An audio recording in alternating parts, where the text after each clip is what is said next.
Okay po, last Sunday, ang title po natin is Blessedness of the Disciples in Christ. Matandaan po natin yon.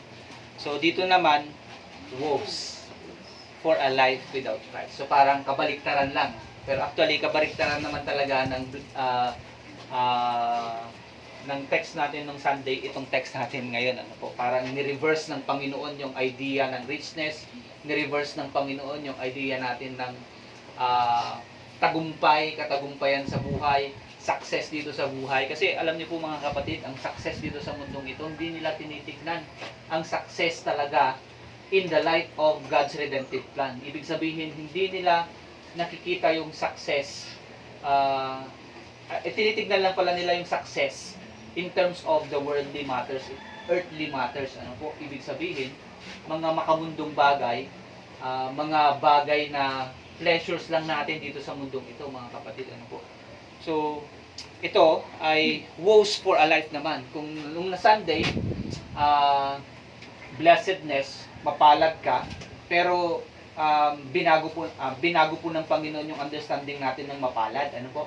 Pagka sinabi nating mapalad, hindi ibig sabihin na mayaman ka, mapera ka, may kotse ka, maganda yung bahay mo, gwapo ka, ano po, maganda ka, lahat ng mga damit na magaganda nasa iyo. Hindi yun ang ibig sabihin ng success, ano po, at mapalad.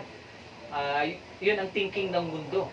Okay? Pero pagka sinabi natin mapalad, yes, sa tingin ng tao, mapalad ka. Pero sa tingin kaya ng Diyos, mapalad ka din kaya. Okay? Ibig sabihin, sumusunod ka ba sa Panginoon? Nakikitaan ka ba ng commitment sa ating Panginoon? Nakikitaan ka ba ng faithfulness sa ating Panginoon? O nananatili ka na ligaw dahil hindi mo nakikita ang iyong sarili? Or ligaw ka dahil hindi mo alam kung anong direction mo? Yan naman pagka sinabi nating ligaw. Hindi mo alam kung saan ka pupunta dahil unang-una sa lahat wala kang purpose sa buhay. Ang isang tao walang layunin sa buhay, walang purpose sa buhay, walang goal. Ano kayang mangyayari? Paikot-ikot lang. Parang tayo, lalabas ako. Saan ka pupunta? Kahit saan lang. Okay? Sa tingin ninyo, ano kayang mangyayari sa iyo, sa labas? Lakad ka lang ng lakad, paikot-ikot. Kasi hindi mo alam kung saan ka pupunta. Pero kung alam mo na galing kang Antipolo, pupunta ka ng Kupang, okay, may direction. Okay? Pero yung buhay natin na nakaangkla sa Panginoon, ano kaya yung direction natin, mga kapatid? Alam ba natin kung saan tayo patutungo? Okay? Kinukonekta ba natin yung buhay natin doon sa plano ng Panginoon sa buong sangkatauhan, buong creation? So, woes for a life without Christ. Pagka sinabi nating woes sa Tagalog, actually, kaawa-awa ka. Okay? Very sorrowful ka. Nagmumorn ka, nagwiwip ka. Kaya sabi diyan, woes, kabaliktaran ito ng mapalad. Kasi yung Makarios ay, ibig sabihin ay, ano ibig sabihin ng Makarios nga nung nakaraan? Happy. Happy are you. Okay? Masaya ka kung magalak ka, I should say. Kapag ikaw ay poor, pag ikaw ay mahirap, pero mayaman ka sa Panginoon. Mayaman ka sa kapayapaan, mayaman ka sa pananampalataya sa Panginoon. So, kabaliktaran ito noon, ano? Woes. Ibig sabihin, kaawa-awa ka. Ang buhay ay kaawa-awa kapag wala si Jesus Christ sa buhay. So ito po Luke chapter 6, 24-26. Now, ano ba ang tinutukoy dito ni Luke, ano? Actually, it speaks about the Lord's judgment to those who are outside God's kingdom. Ibig sabihin, kung itatagalog natin yan ay tumutukoy doon sa hukom ng Diyos, sa sabihin na natin na punishment ng Diyos, okay? Parusa ng Diyos sa mga tao na hindi sumusunod sa Kanya, sa mga tao na wala sa kaharian ng Diyos. Okay? Now, pagka sinabi natin parusa, pagka sinabi natin judgment ng Diyos, hindi po yan ngayon, ano? Hindi po yan ngayon. Kasi kung ngayon yan, Kung ngayon yan, bakit yung mga bakit yung mga yung mga wala sa Panginoon, sila pa yung nagiging successful dito sa mundong ito? Ibig sabihin, sila pa yung mayaman, sila yung may sasakyan, di ba? Napansin niyo yon? Kung sino yung wala kay Kristo, sila pa yung sila pa yung mayayaman. Sila pa yung sagana. So hindi ito yung judgment dito, mga kapatid, ay hindi ito ngayon. Okay? Do ngayon, hinuhusgahan ka na ng Panginoon na someday you will reap what you have done in this world, what you did in this world, So it speaks about the Lord's judgment to those who are outside God's kingdom. So sino yung mga nasa kingdom ng Diyos? Sila na mga nagpapasakop sa paghahari ni Kristo. Kasi sa kingdom ng Diyos, sino ang hari? Si Kristo, si Jesus Christ. Kaya ikaw na disipulo ni Kristo, nagpapasakop ka kay Kristo, okay? Ikaw ay nasa kaharian ni Kristo. Dahil sumusunod ka sa Kanya. Tama? Kung nandito ka sa Pilipinas, ang batas ng Pilipinas ang susundin mo. Pag nasa ibang bansa ka, yung ibang batas ng ibang bansa ang susundin mo. Tama? Kaya, ganun din sa kingdom ng Diyos. Kung nasa kaharian ka ng Diyos, dapat batas ng Diyos ang sinusunod mo. Dapat ang law ni Christ ang pinapamuhay natin, mga kapatid. And then pangalawa, it also speaks about those who are too focused about earthly matters. Ibig sabihin, mga kapatid, yung mga tao na wala nang ibang gawin kundi pera. Wala nang ibang gawin kundi kayamanan, bahay. Pero hindi nagtatapos dun, mga kapatid. Kasi yan, earthly matters yan eh. Dapat, ang tanong ay, gusto mong yumaman para sa Panginoon? Gusto mong yumaman para makatulong ka sa church? Dapat ganun, Ang problem kasi, hinihiwalay natin. Ang problem pa minsan ay, ginagamit natin yung mga Bible verses. Pero actually, hindi natin naiintindihan. For the sake lang na ikaw ay maging successful. Pero hindi talaga nakatulong ito para maging successful ka spiritually. Yung relationship mo sa Panginoon talaga.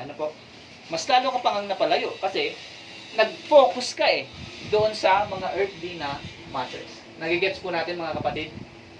I hope na makita po natin dito pa lang, sa introduction pa lang yan. So, tinutukoy dito ng Panginoon, itong verse na ito, yung mga tao sa panahon niya na nakafocus lang sa mga bagay dito sa mundo. Hindi sa mga bagay sa Panginoon. Okay? Unang bagay na makikita po natin dito, sabi sa verse 24, "But woe to you who are rich." Kaawa-awa ka, ikaw na mayaman.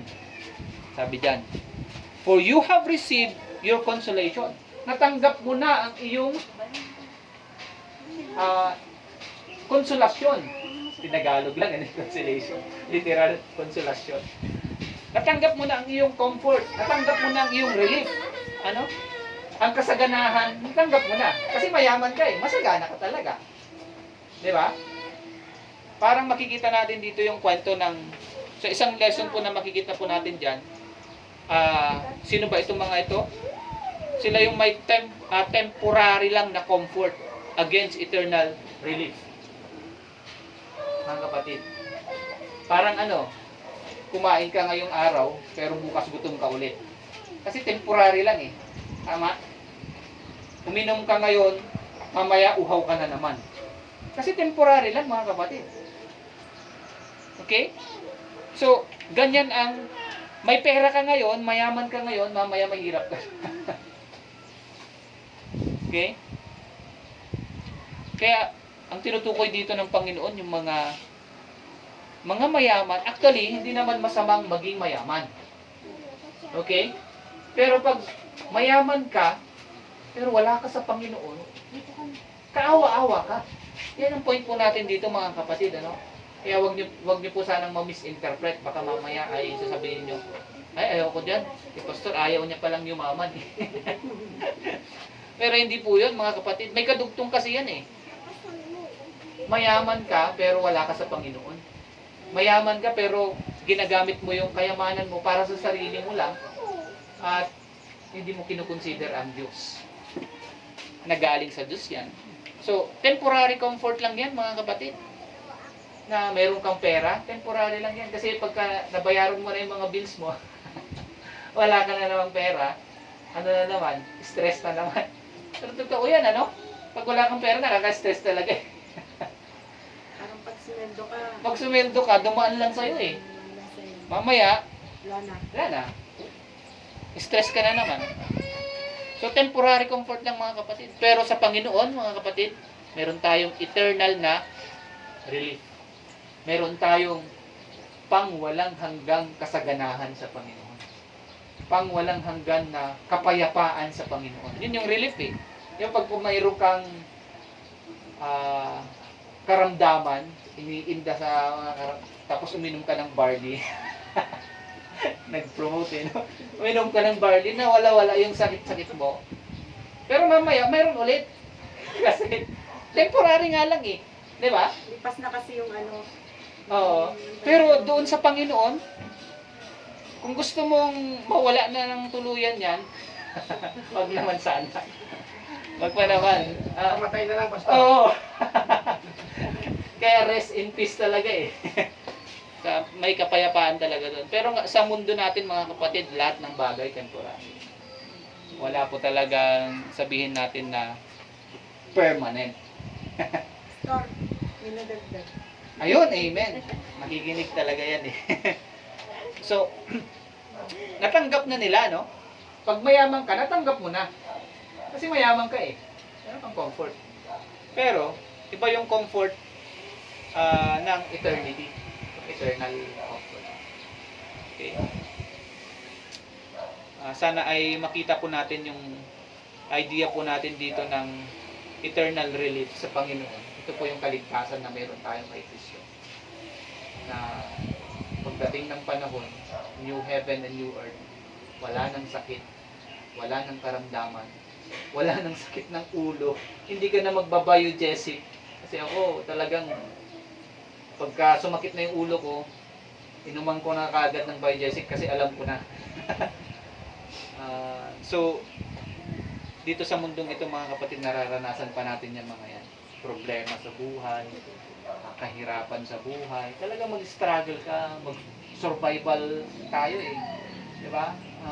Bukas, ano na naman kayang pwedeng ibenta? Ano na naman kayang pwedeng maging negosyo para kumita? Isang kahig, isang tuka tayo eh.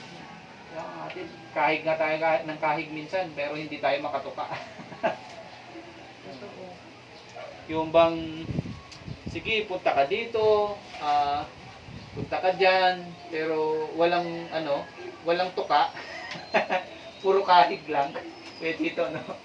Puro kahig lang, walang tuka. Pero, mga kapatid, sa mga bagay na yun, doon kumikilos ang Panginoon. Doon kumikilos ang Panginoon. Pero kung wala ka talagang Panginoon sa buhay mo, hindi mo maiisip yun na kakilos ang Panginoon doon. Ang naiisip mo, magaling ka. Ang naiisip mo, matalino ka. Kaya mong gumawa ng paraan para sa pamilya mo. Diba? Yan ang thinking ng wala kay Kristo. Pero, pag na kay Kristo ka, umaasa ka sa yaman ng Diyos. Hindi sa yaman ng mundo. Amen po? Amen. So, temporary comfort against eternal relief. Pangalawa, endless emptiness. Emptiness. As opposed to everlasting fullness. Woe to you who are full now. Kaawa-awa ka, ikaw na busog. Ngayon, for you shall be hungry. Ito yung sinasabi ko kanina, no? Ngayon, busog ka, mamaya gutom ka na naman. Gutom ka, nakakain ka, so mamaya gutom ka na naman. Mga kapatid, endless yan eh. Emptiness dito sa mundong ito. Kasi may ulcer. May ulcer ka pala, no? So, endless emptiness.